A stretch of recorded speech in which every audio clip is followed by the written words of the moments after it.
우리는 지금 주님께서 제자들과 함께 가나 혼인식에 청함 받으시고 그곳에 가셔서 행하신 표적에 관하여 배우고 있는 중입니다. 바로 이 부분이 이 요한 사도가 기록한 복음서의 본론에 해당될 겁니다.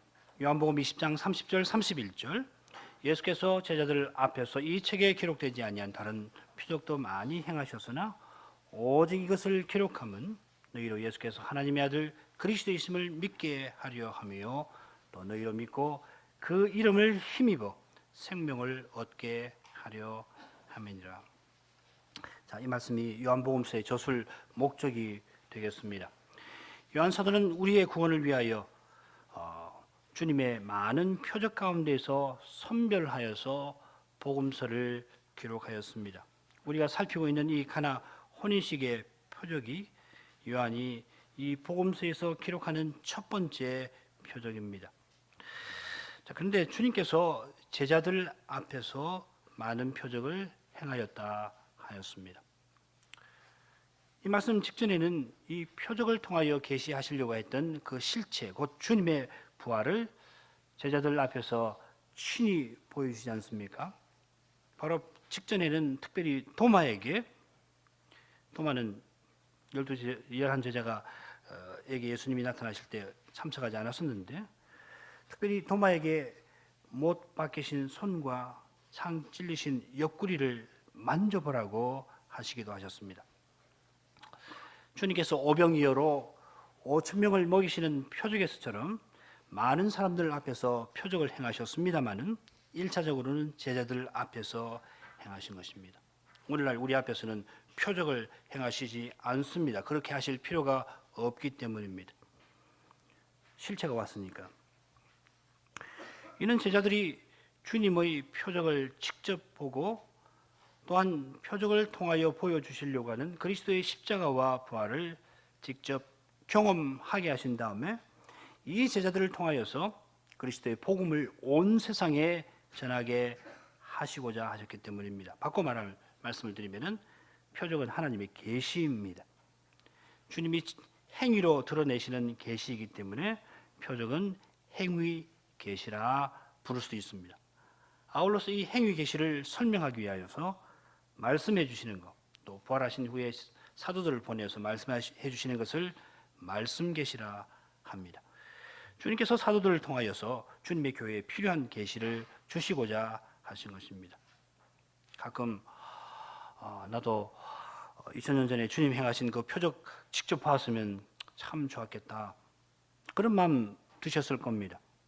주님이 이 진토 위에 걸어나가시는 그 거룩한 자태를 보았으면 참 큰 은혜 되겠다, 그런 생각이 나시기도 하셨을 겁니다. 그러나 주님의 표적을 눈으로 보더라도 다 믿은 것 아니고 주님이 한낱 사람과 같이 이 세상에서 살아가신 것을 보고서도 그분을 죽이려고 하던 자들도 있었습니다.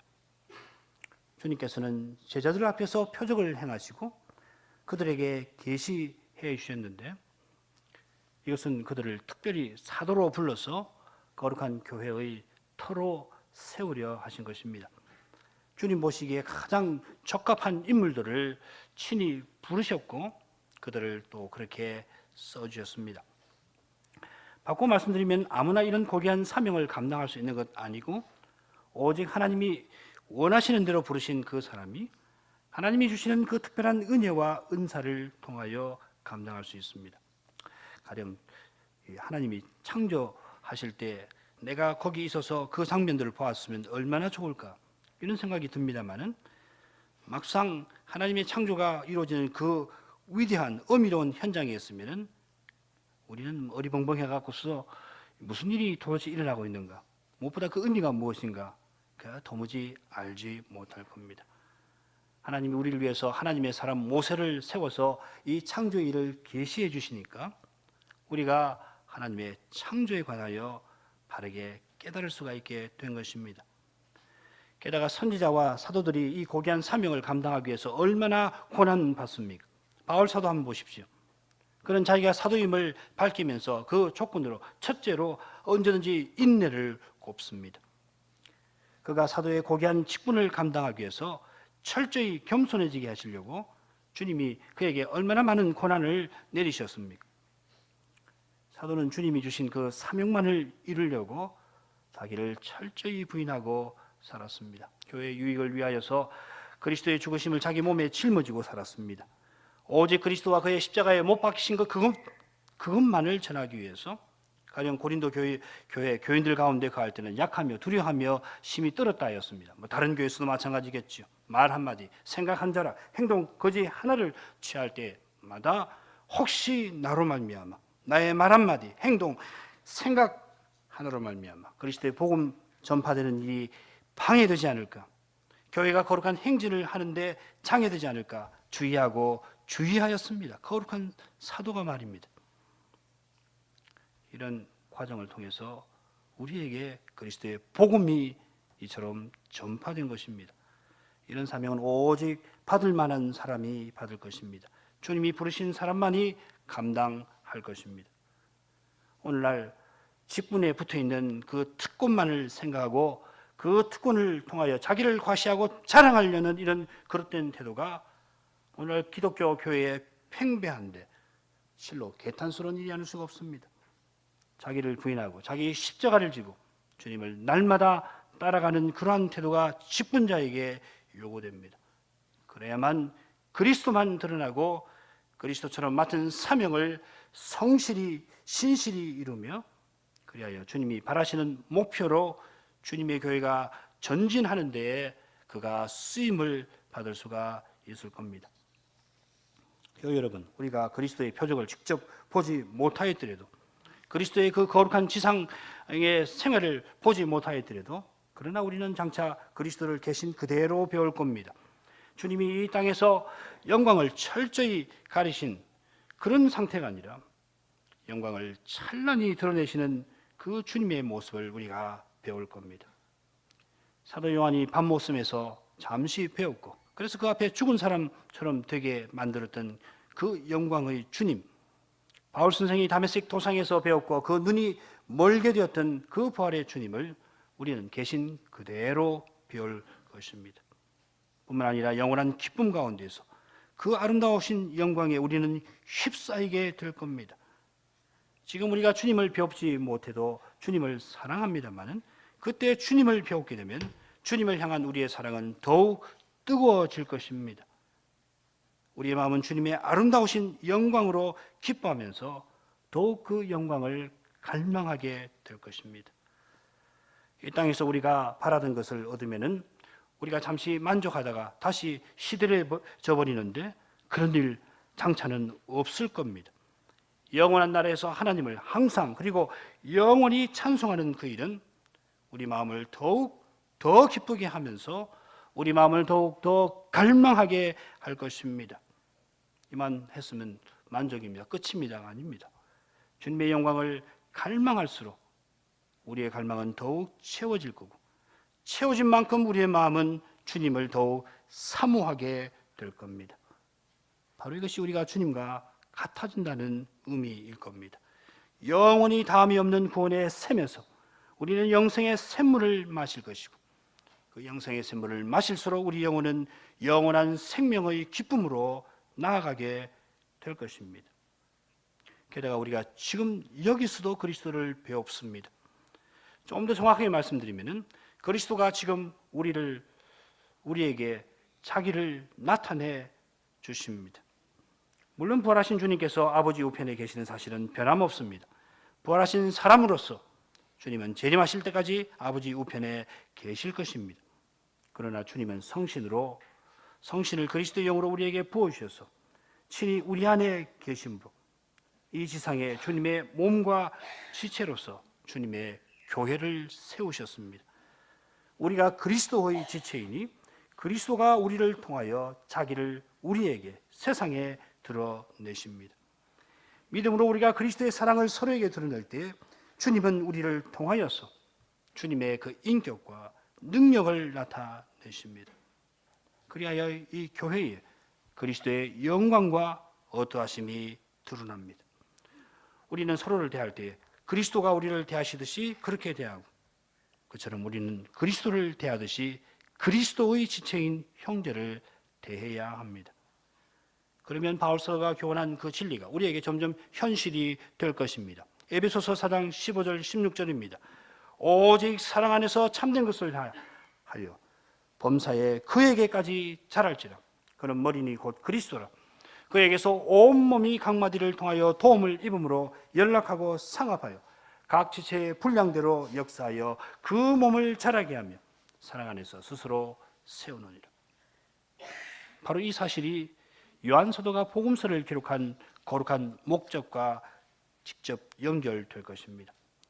요한은 주님의 표적을 기록하면서 예수께서 하나님의 아들 그리스도이심을 믿고 그 이름을 힘입어 생명 얻게 하려 함이라, 이렇게 목적을 밝히지 않았습니까? 우리가 이 예수를 하나님의 아들 또 그리스도로 믿고 이 그리스도로 말미암아 영원한 생명을 얻었다 하는 것은 그리스도의 몸으로 서고 그리스도의 지체로 사는 그것인 것입니다. 자, 그러면 지난 시간에 이어서 이 첫 번째 표적에 관한 말씀을 계속 살펴나가겠습니다. 주님께서 예의 바르게 그러나 분명한 태도로, 따뜻한 심정으로 그러나 분명한 태도로 모친 마리아더러 혈연의 관계를 넘어서도록 말씀해 주시자 믿음의 사람 마리아는 그 말씀을 다 깨닫지 못하였어도 순종의 태도를 보였습니다. 오늘은 그 다음 말씀입니다. 요한복음 2장 6절부터 8절을 읽겠습니다.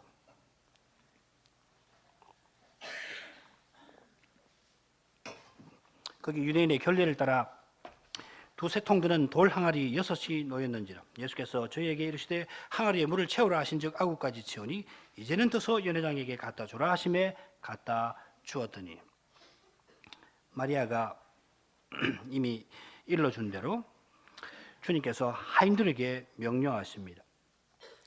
유대인의 결례 혹은 정결례라고 하는 것은 유대교에서 모세의 정결법과 관련해서 정한 세칙을 가리킵니다. 그 가운데 하나는 사람들이 외출하고 돌아오면 손발을 씻어야 한다는 겁니다. 마가복음에 그 내용이 나오는데 마가복음 7장 3절 4절을 읽겠습니다.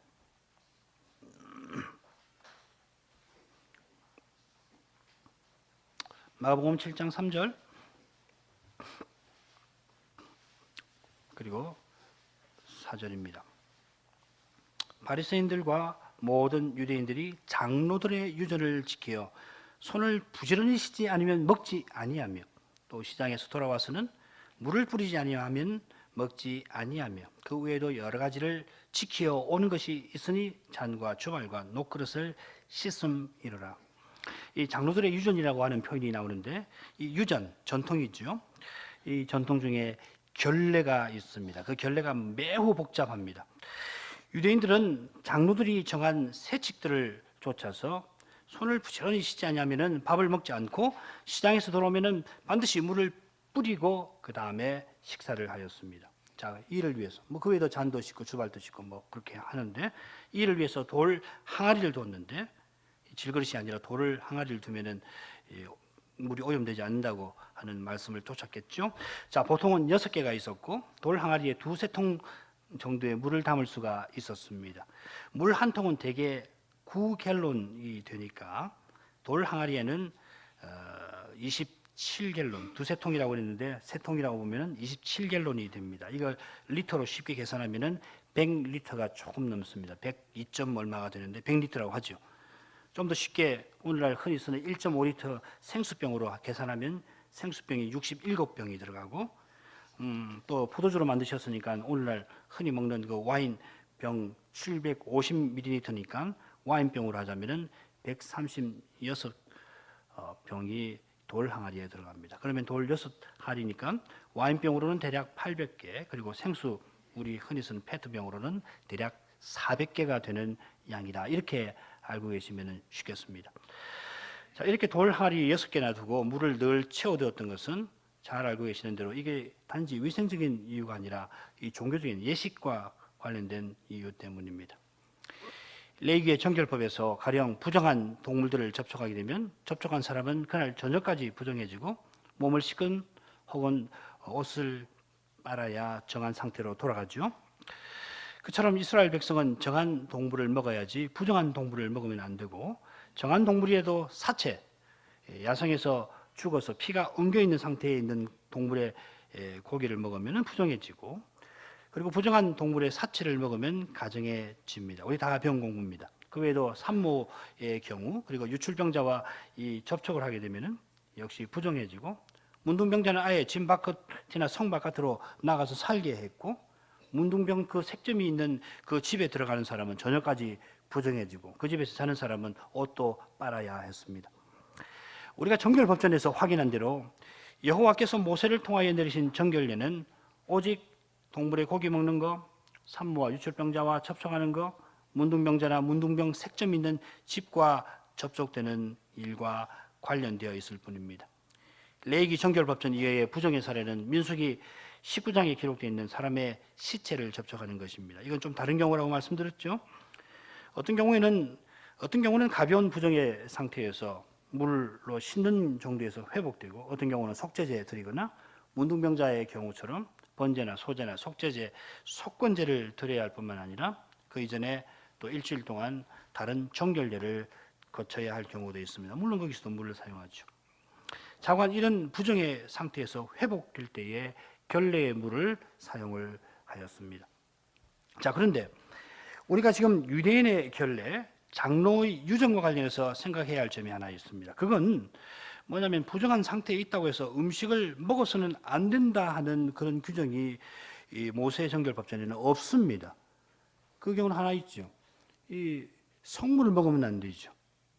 예를 들면 화목제 음식을 받아서 먹을 때에 부정한 상태에서 먹으면 이거 큰일 나죠. 그러면 얼른 속건제를 드려야 거기서 벗어날 수가 있습니다. 의도적으로 먹으면 백성들에서 끊쳐집니다. 그런 거 아니고 통상적으로 부정한 상태였으니까 음식을 먹어서는 안 된다. 그런 거 율법에 없습니다. 우리가 마가복음 7장의 해설에서 보았듯이 유대인들이 결례를 위하여 많은 물을 돌 항아리에 채워 놓았던 것은 레위기의 정결법보다는 장로 유전을 조차 바깥에서 들어오면 식사를 위해서 꼭 바깥에 들어온다고 해서 부정해지는 거 아닌데요. 그리고 부정해졌는지 모를 수가 있죠. 그럴 때를 위해서 만들어 놓은 것이 뭡니까? 대속죄일 아닙니까? 모르거든요. 자기가 어느 경우에 부정한 짐승하고 접촉했는지 모를 수가 있단 말이죠. 그래서 1년 동안에 그런 부정의 경우를 다 사함받기 위해서 하나님께서 7월 10일 대속죄일을 두어서 이 모든 죄를 그 부정을 덮어 주시는 거 아닙니까? 그러니까는 이 레위기 정결법보다는 장로 유전을 좇아서 바깥에서 들어오면 식사를 위해서 팔 뒤꿈치까지, 팔꿈치까지 씻어야 하고, 또 머리 묻은 발을 씻어야 하도록 했습니다. 우리가 제4계명을 배울 때 불가피한 일과 자비를 베푸는 일을 휴일에도 행할 수 있다는 그 주제와 관련해서 마태복음 12장에서 주님의 제자들이 밀밭에 들어가 이삭을 손으로 잘라 먹은 일이든지, 그리고 예수님이 이 회당 가셔서 한편 손 마른 그 병자를 고쳐주신 일에서 바리새인들이 어떤 반응을 보였는가 살펴본 일이 있죠. 바리새인들이 안식일 계명을 잘 지키겠다고 정한 그 세칙이 오히려 이 안식일 계명의 정신과 정반대로 작동하지 않습니까? 그러니까 심지어 오랫동안 귀신 들려가지고서 몸을 펴지 못하고 그런 여인을 주님이 주일날 고쳐주셨는데, 안식일에 고쳐주셨는데, 해당적인 사람이 왜 딴 날 하지 않고 오늘 하느냐고 그런 막말을 하지 않습니까? 얼마나 사람의 마음이 약해요. 18년이든가요? 18년 동안 귀신 들려가지고 18년 동안 몸을 굽히지 못하는 이스라엘 백성이에요. 이스라엘 여인이에요. 그 여인을 누가 고쳐줬습니까? 누가 고쳐줄 수가 있습니까? 누가 귀신을 쫓아내었습니까? 바리새인 가운데 누가 병을 고쳐줬습니까? 그러나 주님이 귀신을 쫓아내시고 병자를 고쳐주시면 환영할 일 아니에요. 안식일의 정신을 주님이 확 드러내신 거 아니에요. 그런데 놀랍게도 이 일을 왜 다른 날 하지 않느냐고. 참 이건 무서운 것입니다. 하나님 말씀을 제대로 배우지 않고 인간의 열심이 가미되면은 때때로 이런 무서운 일을 하는 겁니다. 하나님을 잘 섬긴다고 하고서 실제로는 하나님이 원하시는 율법의 정신과 정반대 되는 태도를 취하는 겁니다. 하나님이 언약을 세우신 그 일에서 무엇보다도 자기가 죄인이라고 하는 것을 겸손히 깨닫고서 하나님 주신 은혜를 감사하고, 그럴 때 율법의 정신이 뭔가 하나님을 사랑하고 이웃을 사랑하는 거룩한 사이를 세우는 것이다 하는 것을 알고, 이건 하나님 은혜로만 가능하다는 걸 깨닫고서는, 그러고서는 이 규례를 정당하게 시행할 수가 있는 거 아닙니까? 그런데 바리새인들은 하나님 율법에서 자기 죄를 깨닫고 하나님 은혜를 겸손히 구하는 태도가 아니라, 자기네가 율법을 지켜서 하나님 앞에 자기가 의를 이룰 수가 있다 믿은 까닭에 백성들이 율법을 잘 지키게 하겠노라고 세칙을 만들었습니다마는, 결과적으로는 모세의 율법이 요구하지 않는 그런 규례를 만들어 백성들을 힘들게 만들었고, 결국 하나님을 예배하고 섬기는 데서 멀어지게 만들어 놓은 겁니다. 교회 여러분, 우리가 레위기 정결법정 공부할 때 확인을 했습니다마는, 부정의 상태가 뭡니까? 그건 종교 의식상으로는 성전에 나갈 수 없는 상태입니다. 성물을 먹을 수 없는 상태입니다. 그 의미가 중요하죠. 의미는 언약 바깥에 있는 상태, 죄와 허물로 죽은 상태, 하나님의 저주 아래에 있는 그런 상태를 상징하는 것 아니에요. 마찬가지로 부정의 상태에 떨어져서 회복될 때에도 몸을 씻고 옷을 빠는 그 물 자체가 무슨 효염이 있어서 사람을 언약 안으로 들어가게 하고 죄와 허물로 죽은 상태에서 벗어나게 하는 것 아니지 않습니까? 사실 부정의 상태에서 회복될 때에 저녁에 회복되는데, 제일 중요한 게 뭡니까? 이 저녁에 회복되는 거, 저녁 번제 드릴 때 회복되는 거기에 있는 것 아니에요. 저녁 번제 드릴 때 아닙니까? 물로 몸을 씻고 옷을 빠는 절차를 거치면서 중요한 것은 하나님이 이 상번제를 통해서 약속하신 대속의 은혜, 장차 오실 메시아를 통하여 허락해 주시는 그 대속의 은혜를 의지하는 이것이 정결례식에서 핵심이란 말이죠. 그런데 장로의 유저는 정결례식에서 제일 중요한 이 사실을 제쳐놓고 그저 물 씻는 그 절차를 모세율법에서 규정하지 아니한 일에도 끌어들였어. 그럼 힘들게 하죠. 이스라엘 백성들은 마치 율법이 정한 것 이상으로 정결한 상태를 유지하게 만들려고 한 것입니다. 말하자면 사람의 지혜와 힘을 동원해서 하나님이 정하신 것 이상으로 더 정결해지려고 하는 거예요. 장로의 유저는 하나님이 정하신 것보다 더 거룩해지려고, 이게 무서운 겁니다. 사람의 힘과 지혜를 의지하는 거고 하나님이 바라시는 것보다도 더 정결해지려고 하는 교만한 태도에서 나온 것이 아닐 수가 없습니다. 그러니 바리새인이 교만하지 않을 수가 있었던가요? 외식을 안 할 수가 없었지요. 반대로 오늘날 오직 그리스도 아니더라도 하나님께 나아갈 길이 많다 가르치는 이 사람들은 하나님보다 더 관대하고 하나님보다 더 자비로운 죄합니다. 물론 입으로는 하나님의 사랑을 운운하지요. 그러면서 다른 종교를 믿더라도 착한 사람은 하늘에 갈 수 있다 주장합니다마는, 그러나 나로 말미암지 않고는 하나님께로 올 자가 없느니라 하신 그리스도를 부인함으로 독생자를 십자가에 내어주신 주님의 사랑보다, 하나님 사랑보다 더 큰 사랑이 있을 수 있는 것처럼 이 세상을, 사람을 미혹합니다. 하나님께서 독생자를 주신 이 사랑보다 더 큰 사랑이 있을 수가 있습니까? 독생자 없이 하나님께 나아가라고 부추기는 이것이 도무지 사랑일 수가 있느냐 말이에요. 결코 사랑이 아닙니다. 멸망으로 가라 하는 것이죠. 이처럼 한낱 사람의 지혜에서 나온 주장은 하나님보다 더 사랑이 많은 체하든지 하나님이 요구하시는 것보다도 더 정결하려고 하고 더 거룩해지려고 합니다. 그러니까 교회 안에서도 내가 남보다 더 거룩해져야 되겠다고 하는 거 아니에요.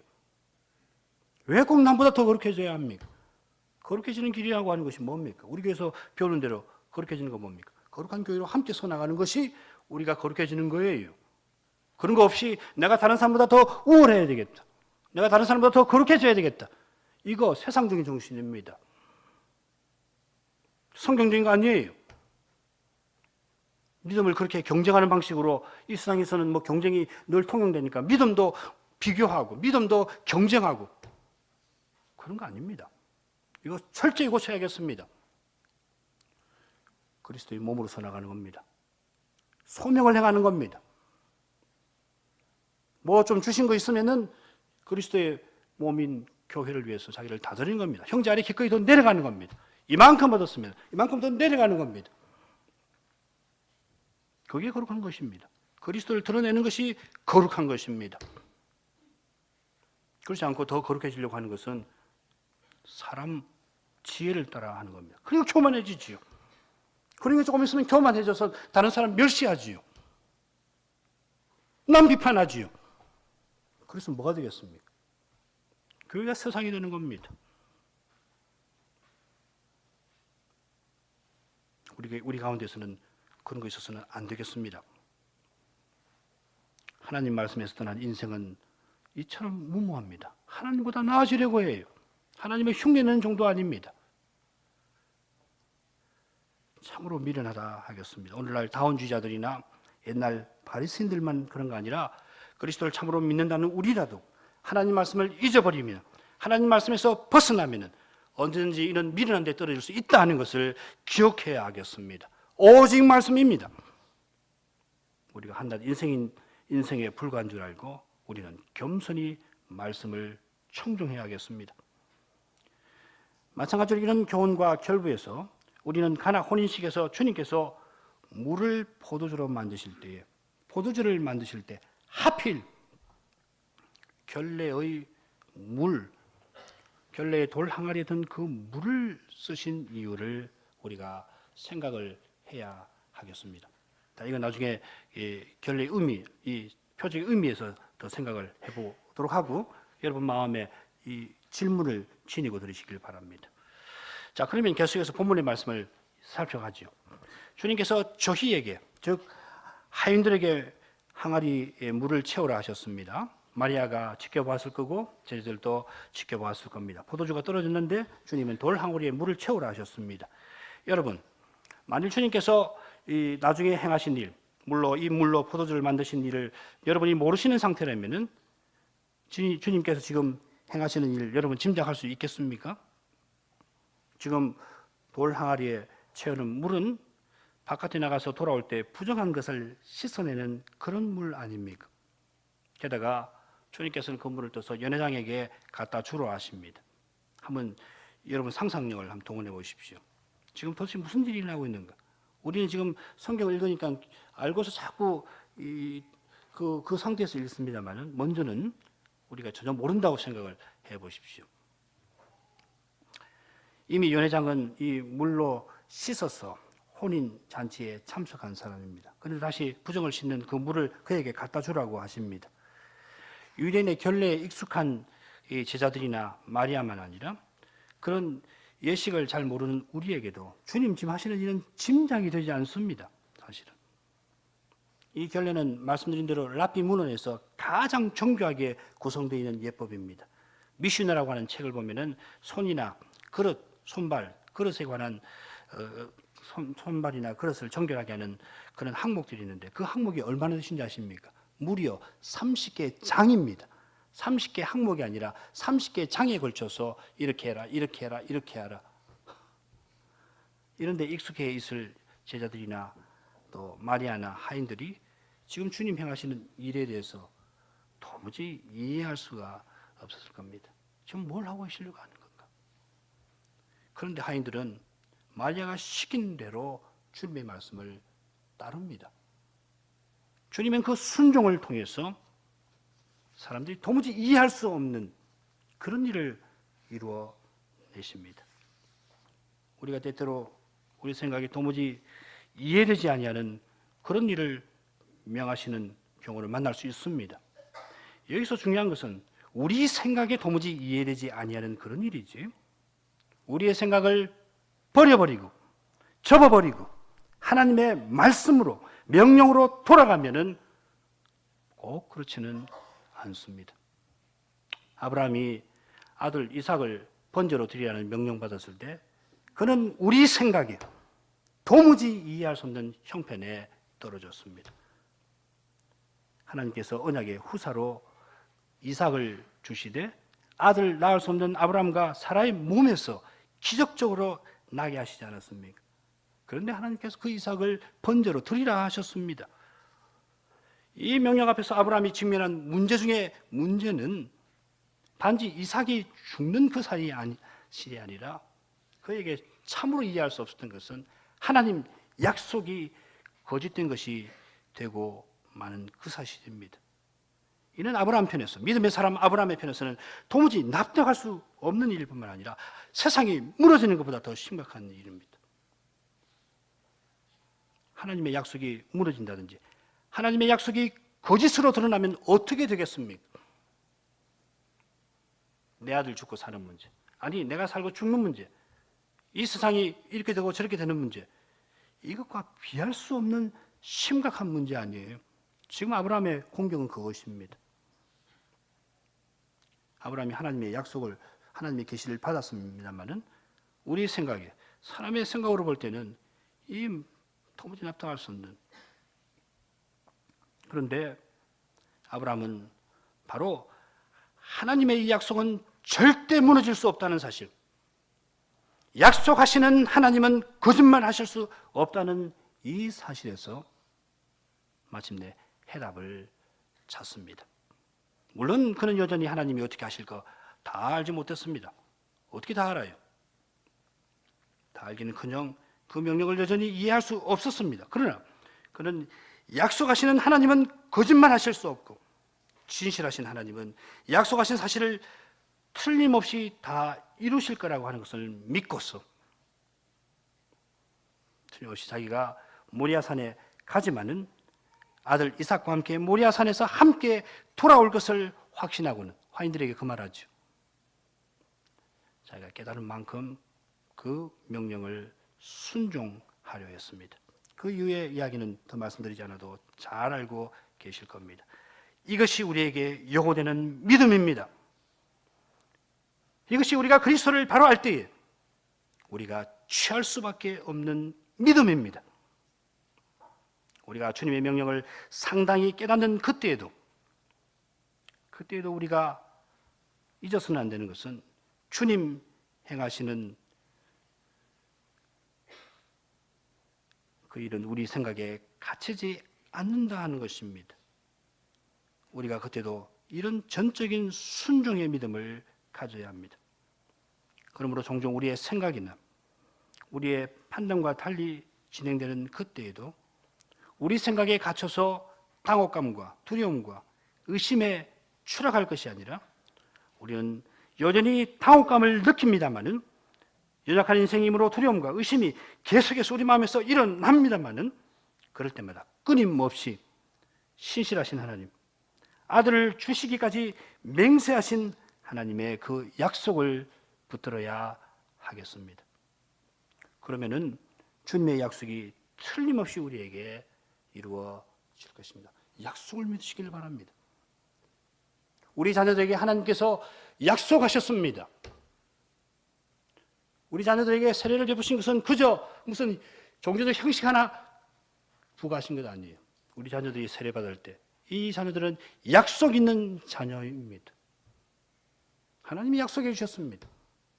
약속하신 그 하나님을 꼭 믿으시기를 바랍니다. 약속하시는 하나님을 믿는 그 부모에게서 자녀들은 믿음을 가질 재료를 발견하게 될 것입니다. 우리가 다음 내용으로 넘어가기 전에 한 가지 더 생각할 것이 있겠습니다. 하인들이 마리아가 시키는 대로 주님의 말씀을 따릅니다. 좀 더 정확히 말하면 주님의 모친 마리아는 하인들에게 내 말이 아니라 예수님이 시키신 대로 하라 하였습니다. 말하자면 마리아 자신이 예수님이 시키시는 대로 하려고 하였습니다. 마리아는 전심으로 예수님을 의지한 사람입니다.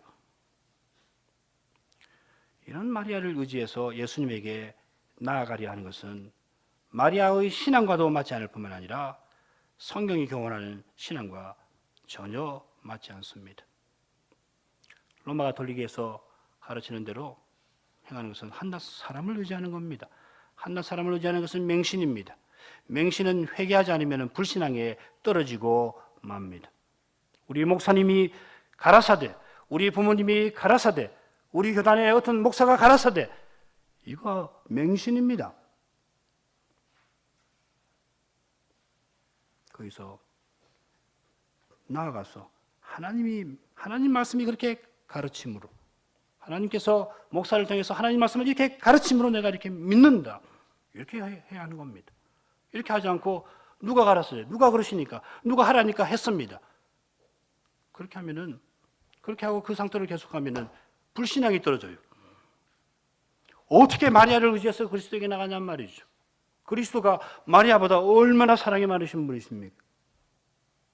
그런데 이렇게 된단 말이죠. 이런 그릇된 신앙은 마리아나 성인을 높이는 로마 가톨릭에만 있는 거 아닙니다. 한낱 사람을 의지하고 자랑하는 곳은 언제든지 이런 일이 발생할 수 있는 곳입니다. 하인들이 예수님이 명하신 대로 항아리에 물을 채우고 물을 떠서 연회장에게 갖다 줍니다. 바로 그때 기적이 일어납니다. 요한복음 2장 9절 10절 읽겠습니다. 연회장은 물로 된 포도주를 맛보고 어디서 났는지 알지 못하되 물동은 하인들은 알더라. 연회장이 신랑을 불러 말하되 사람마다 먼저 좋은 포도주를 내고 취한 후에 낮은 것을 내거늘 그들은 지금까지 좋은 포도주를 두었도다 하니라. 연회장은 혼인잔치를 관리하는 책임자입니다. 그는 하인들이 가져온 포도주를 맛보고 깜짝 놀랍니다. 언제 물이 포도주로 변하였을까? 우리가 정확히 알지 못합니다. 주님이 항아리에 물을 채우라 하실 때 물을 아구까지 채웠는데 그때 물이 포도주로 변했는지 아니면 하인들이 연회장에게 갖다 주라 할 때 그때 갖다 주면서 바뀌었는지 성경은 언급하지 않습니다. 그 이유는 분명합니다. 그 이유가 우리의 믿음에 중요하지 않기 때문입니다. 이 점은 우리 현대인에게 매우 중요합니다. 우리 현대인은 죄다 알려고 합니다.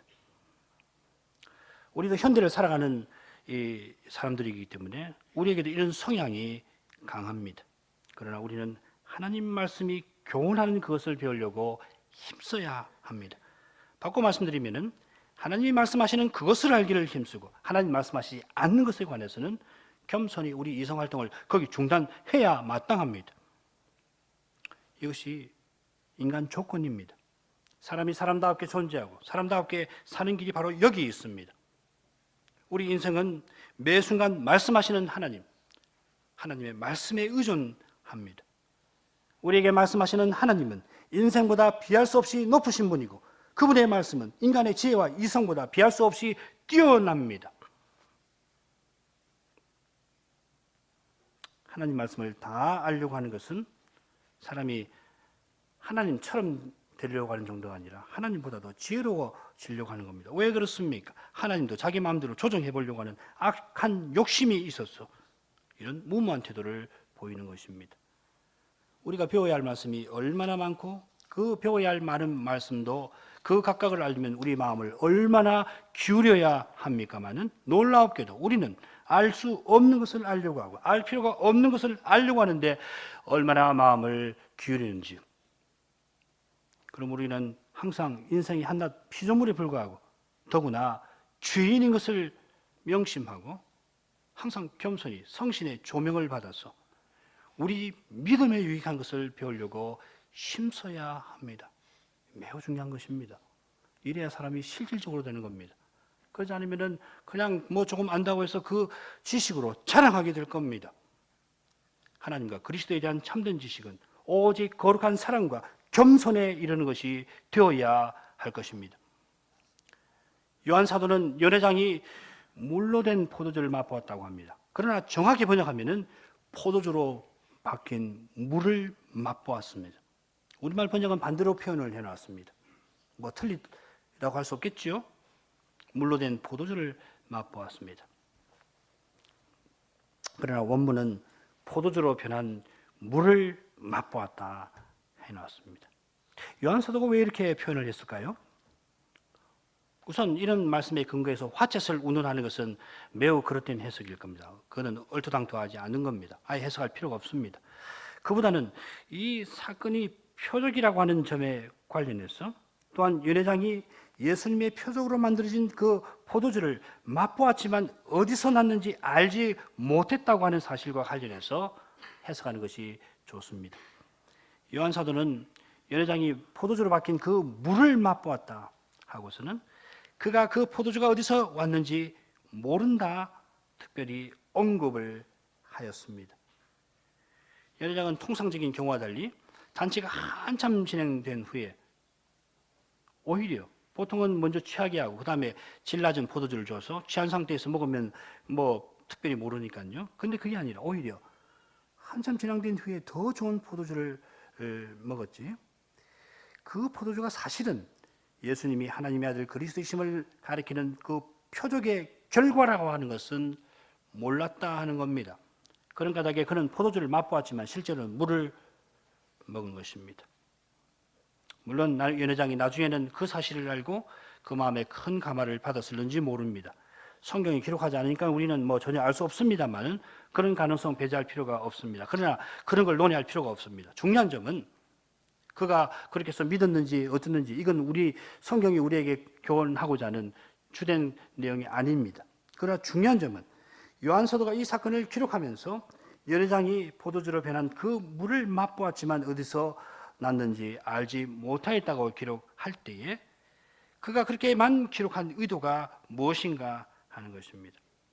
요한 사도는 첫 번째 표적을 기록하면서 주님이 표적을 행하시는 그 뜻이 무엇인지를 교훈하려고 하는데 그러면서도 다른 한편으로 표적이 눈앞에서 이루어지고 있어도 실제로 그 표적의 결과에 참여하고 있어도 주님의 표적이 의미하는 그 본의를 전혀 깨닫지 못할 수 있다는 것을 우리에게 교훈하려 하는 것입니다. 주님이 오병이어를 가지고서 5천 명을 먹이시지 않았습니까마는 그러나 대부분의 사람은 거의 모든 사람은 표적을 통하여 썩지 아니하는 양식이신 그리스도를 먹지 못하고 썩는 양식을 먹고 말지 않았습니까? 지금 요한 사도는 그러한 위험을 넌지시 경고하고 있습니다. 이 경고는 오늘날 우리에게도 마찬가지입니다. 주님께서 행하신 위대한 기적들에서 우리가 보아야 할 것은 무엇보다 이 기적 행하시는 분의 그 인격입니다. 그분이 누구이신가 하는 것입니다. 우리의 믿음에서 가장 중요한 내용이 바로 그리스도 그분이십니다. 그분의 인격입니다. 그분이 하나님의 아들 그리스도이신 이것을 믿는 것이 언제든지 중요합니다. 그러지 아니하고 그리스도께서 행하신 기적 자체에 빼앗기면 혹은 그리스도를 믿을 때 혹은 경험한 그 경험 자체의 마음을 빼앗기면은 그리스도를 한낱 위대한 영웅이나 혹은 위대한 교사나 혹은 다른 어떤 위대한 종교적 위인 정도로 대할 가능성이 높습니다. 그러나 요한 사도는 예수께서 하나님의 아들 그리스도이심을 믿게 하려고 표적 행하셨다.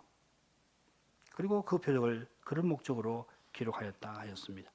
아무리 희한한 일이라도 아무리 경천 동지할 만한 일이라도 예수님이 영원한 하나님으로서 참 사람 되셔서 세상 죄를 지고 가는 하나님의 어린 양으로 일하셨고 성신으로 세례 베풀어 거룩한 교회 세우시는 분, 우리의 모든 죄를 도말해 주시고 우리와 연합되셔서 우리를 주님의 하나님의 성전으로 세워나가시는 그런 분이시라는 사실보다는 중요하지 않습니다. 바로 이 사실들의 표적의 희한함과 놀라움과 신비함이 있는 것입니다. 이 신비함은 오직 믿음의 눈에만 포착될 것입니다. 마리아의 말을 따라서 주님의 명령을 그대로 받들었던 하인들이 그 포도주가 변한 물이 어디서 났는지 알았던 것처럼 주님을 전심으로 순종하는 사람들은 복음서에서 그리고 교회와 개인의 생활에서 예수께서 하나님의 아들 그리스도이심을 배우고 또한 경험할 수 있을 겁니다. 하나님의 모든 말씀에서 예수께서 하나님의 아들 그리스도이심을 배우고 이 주님이 성신과 말씀으로 주님의 교회를 세워나가시고 주님의 지체를 친히 이 역사 가운데서 인도하시는 생활을 통하여 하나님 말씀은 참되다는 것을 맛볼 수가 있을 겁니다. 바꿔 말씀드리면은 하나님 말씀에서 그리스도를 배우지 못하면은 하나님 말씀 우리에게 닫힌 책이 될 겁니다. 복음의 강설에서 오직 그리스도, 전부 그리스도에 관하여 들으려고 하지 아니하면은 실로 강설은 은혜의 방도로 작용하지 못할 겁니다. 복음 강설에 임재하셔서 친히 말씀하시는 그리스도의 음성을 들을 줄 모르면은 연약한 사람의 말만 빗전을 울릴 겁니다. 그 말이 가려운 귀를 긁어주면 흥미가 생길 거고, 그 말이 자기의 관심을 어긋나면 무료해질 것입니다. 만일 그런 일이 있다면 자기에게 가장 심각한 일이 발생했다 그렇게 하시고 겸손한 마음을 품고서 성신의 도우심을 구해야 합니다. 그처럼 복음 강설에서 영원한 구원을 약속하시는 그리스도의 음성이 들리지 않고 그 마음에서 그다지 중요하지 않은 성경 주의 문제는 혹은 해결할 수도 없는 신학적인 문제를 강설 들으면서 씨름하고 있다면 하나님 앞에 나와서 겸손히 하나님 말씀을 듣는 사람이 아닙니다. 게다가 성경 해석도 신학도 그런 논쟁하는 방식으로 행하면 아무런 유익을 얻을 수가 없습니다. 겸손히 성신을 의지해서 하나님 은혜를 구하는 태도로만 구원을 위한 참된 유익을 얻을 수가 있는 것입니다. 그처럼 교회와 개인의 생활에서 오직 그리스도를 드러내려는 심정으로 하늘의 주님만을 바라보셔야 합니다. 하나님 백성인데 사람을 의지하고 사람을 자랑하는 태도로 교회에서나 일상에서 사는 사람은 가장 비참한 사람입니다. 신자는 가장 작은 일에서도 그리스도를 드러내려고 하는 사람이고 오직 그리스도만 전부로 아는 사람입니다. 교회에서 그리스도가 전부인 그런 사회가 이루어지도록 힘쓰는 사람입니다. 그런 사람은 하나님 말씀과 복음의 강설에서 그리스도의 음성을 들을 것입니다. 주님이 친히 그 이름을 불러서 그를 인도해 나가실 것입니다.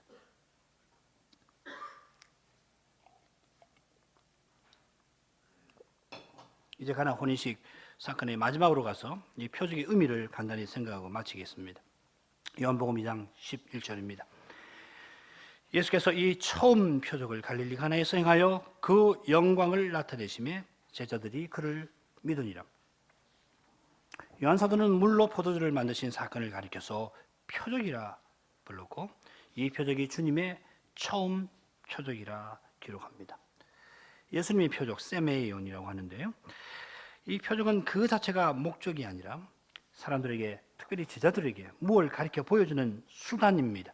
공간복음을 보면은 예수님께서 하나님 나라의 복음을 전파해 나가시면서 이 나라의 실질을 그 능력을 보여주시기 위해서 여러 가지 기적을 행하신 것이 기록되어 있지 않습니까?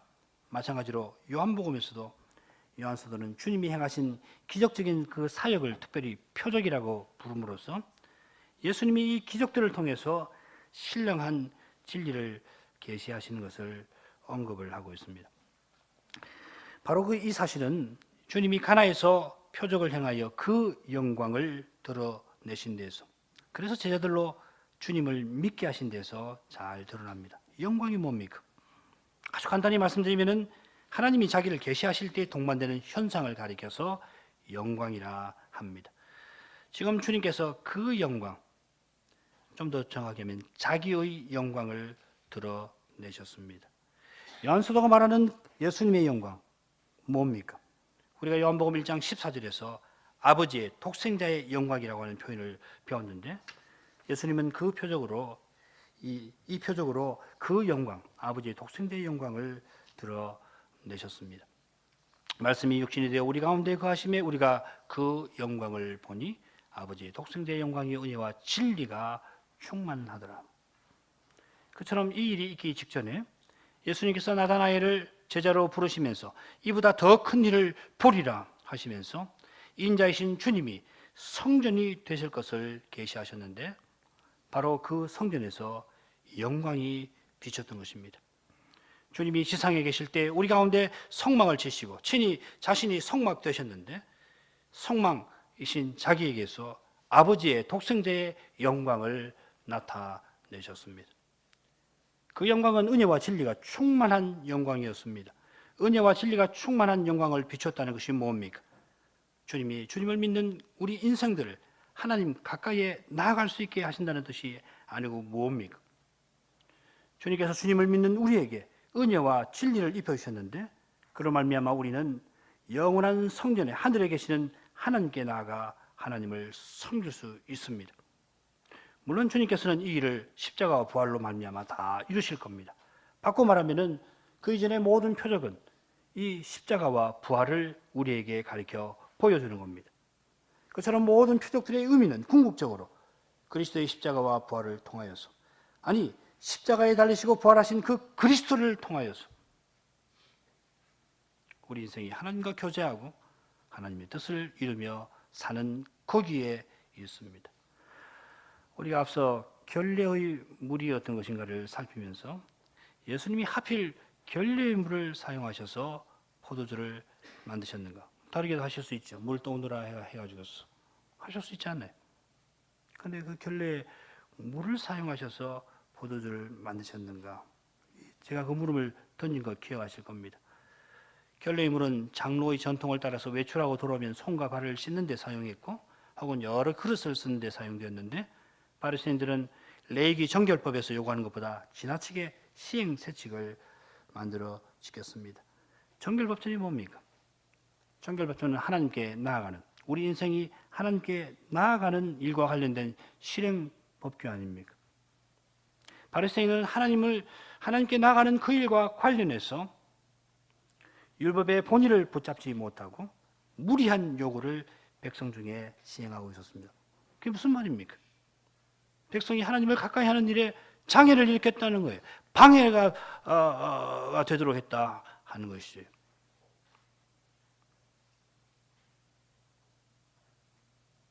주님께서는 가나 혼인식에서 그 결례의 물을 포도주로 만드시는 일을 통해서 친히 성전으로 세상에 오셔서 그 성전에서 아버지의 독생자의 영광을 나타내십니다.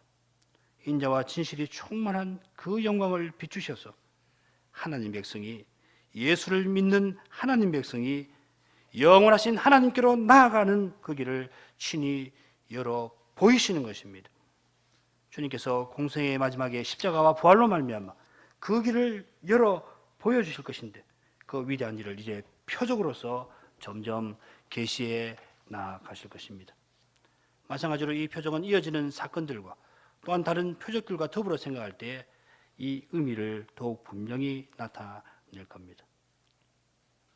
가나 혼인잔치만 놓고 보면 뭐 이런 정도로 생각할 수 있는데요. 요한복음을 더 우리가 배워나갈 때 이 의미가 점점 확대가 되어 나갈 겁니다. 그러니까 오늘 배운 것을 끝나지 않을 겁니다. 이 내용을 마음에 딱 두시고 계속해서 들으시기를 바랍니다. 또한 이 표적에서 예수님은 가나 혼인식에서 혼인식 잔치를 베푸는 가정만 아니라 친척에 이었을 모친을 방혹스럽게 만들었던 우리 인생의 그 현실적 문제를 희한한 기적으로서 친히 해결해 주심으로 자기를 하나님의 아들로 계시하셨습니다. 요한 사도는 제자들이 예수님을 믿었다 언급을 하였는데요. 거기 참석했던 제자 요한 사도가 거기 참석했죠. 이 요한 사도의 그 믿음, 그를 포함한 다른 5 제자의 믿음의 내용은 무엇보다 예수께서 하나님의 아들 그리스도이신 사실이었습니다. 이것이 또한 주님이 표적을 통하여서 그의 영광을 드러내셨다. 하나님으로서 자기를 드러내셨다는 뜻이 될 것입니다. 오늘만큼 하시죠. 기도하십시다.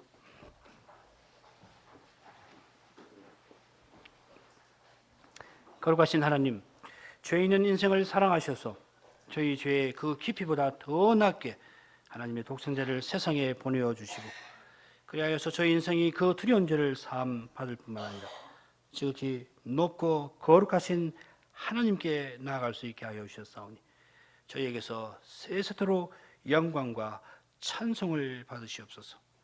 예수님께서 이 구원을 위하여 이스라엘 가운데 표적을 행하여 오셨사옵나이다. 저희가 이 표적을 직접 보지 못하였을지라도 그 표적 행하시는 주님의 거룩한 삶을 눈으로 보지 못하였을지라도 장차 주님의 그 영광스러운 모습을 직접 배우게 될 뿐만 아니라 보라신 주님을 주님의 교회와 지체를 통하여서 배울 수 있게 하시옵나이다.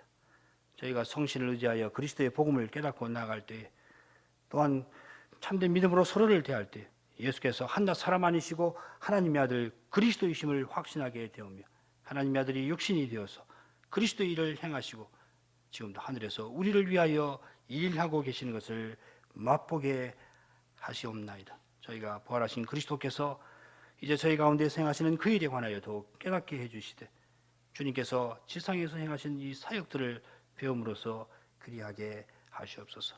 예수 그리스도 하나님의 아들 그 그리스도를 배우게 하여 주시옵소서. 주 예수님 이름으로 기도하옵나이다. 아멘.